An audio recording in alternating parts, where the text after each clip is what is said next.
Israel's bombing and ground campaigns extended deeper into Gaza over the weekend, and more than 1,500 people attended a vigil Sunday for the 18 people killed in last week's mass shooting in Maine.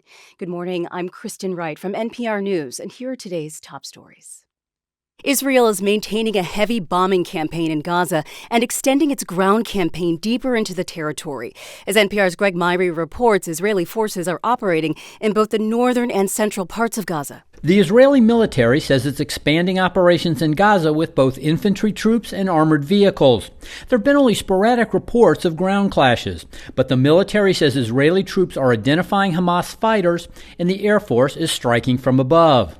Israeli troops entered northern Gaza on Friday night, and that's where the forces appear concentrated. However, an NPR producer in the territory saw an Israeli tank and a bulldozer in central Gaza on the main road. Israel says it hit hundreds of targets over the weekend. Health ministry officials in Gaza are reporting hundreds of Palestinian deaths. Greg Myrie, NPR News, Tel Aviv. A federal trial starts today for a former Louisville police officer charged with violating Breonna Taylor's civil rights. Taylor was shot and killed by police in a raid in 2020. Member station Louisville Public Media's Robert Roldan reports. Hankison was already acquitted of similar charges in state court last year, but that case was about him endangering Taylor's neighbors. This federal trial is important because it's the first time any of the officers involved are facing charges specifically for what they did to Taylor. Hankison's shots did not hit Taylor. A trial begins today in Colorado that seeks to remove former President Donald Trump from the state's primary election ballot.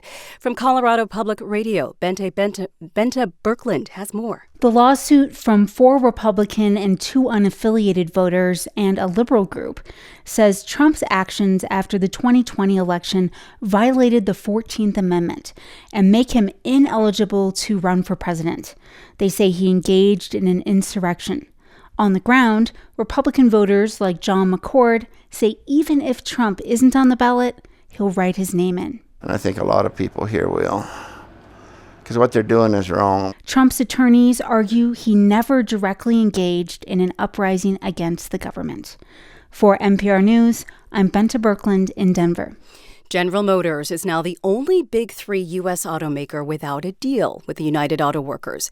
The union now has tentative agreements with Ford and Chrysler's parent company, Stellantis. Members do still need to vote. The UAW expanded its strike against General Motors over the weekend, walking out of the automaker's largest plant, which is a facility in Tennessee.